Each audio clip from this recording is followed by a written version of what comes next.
ఒక్కసారి కొమ్మూరి గోల్డ్ కి కాల్ చేయండి. తాకట్లో ఉన్న మీ బంగారాన్ని విడిపించి మార్కెట్ ప్రైస్ కి వాళ్ళు కొనుక్కుని మిగతా డబ్బులు మీకు ఇచ్చేస్తారు. హలో అండి, అందరికీ నమస్కారం.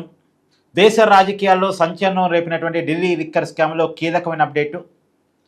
లిక్కర్ స్కామ్లో నిందితులుగా ఉన్నటువంటి కేజ్రీవాల్, మనీష్ సిసోడియా, కేసీఆర్ కూతురు కవిత వీళ్ళంతా నిర్దోషులుగా ఇలా ప్రకటించబడ్డారు. ఈ కేసులో కీలకమైన తీర్పుని కోర్టు ఇవ్వడం జరిగింది.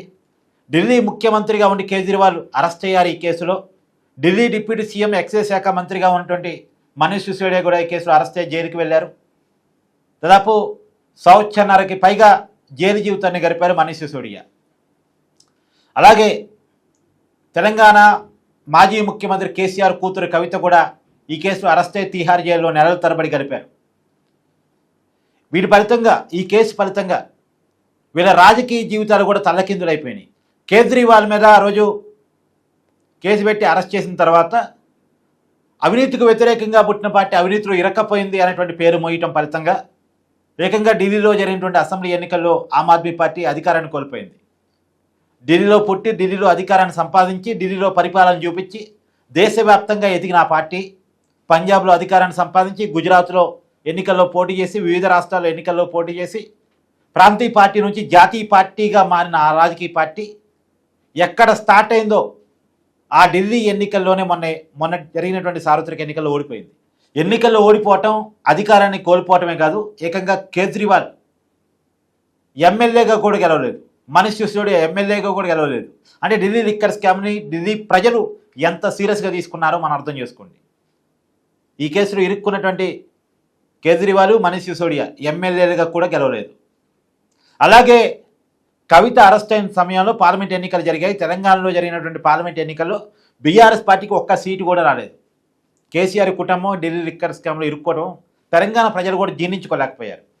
కవిత కూడా రాజకీయంగా చాలా ఇబ్బందులు ఎదుర్కొంది. సో ఏదేమైనా వాళ్ళ రాజకీయ జీవితాలను తల్లకిందులు చేసిన కేసు ఇది. మొత్తానికి ఈ కేసులో నిర్దోషులుగా ప్రకటించబడ్డారు. సిబిఐ వీళ్ళ మీద మోపిన అభియోగాలని కొట్టివేస్తూ ఇలా కోర్టు తీర్పునిచ్చింది. మరి సిబిఐ ఇప్పుడు ఏం చేస్తారని చూడాలి. అంటే పైకోర్టుకి వెళ్ళిద్దా? ఖచ్చితంగా వెళ్ళడానికి అవకాశం ఉంది. పైకోర్టు, ఆ పైకోర్టు, సుప్రీంకోర్టు వరకు కూడా వెళ్ళే అవకాశం ఉంటుంది. ఇప్పుడైతే ఢిల్లీ హైకోర్టులో ఈ తీర్పుని ఛాలెంజ్ చేయొచ్చు. సరే, ఏది ఏమైనా ఇది ఒక భారీ ఊరట కేజ్రీవాల్కి, మనీష్ సిసోడియాకి, కవితకి.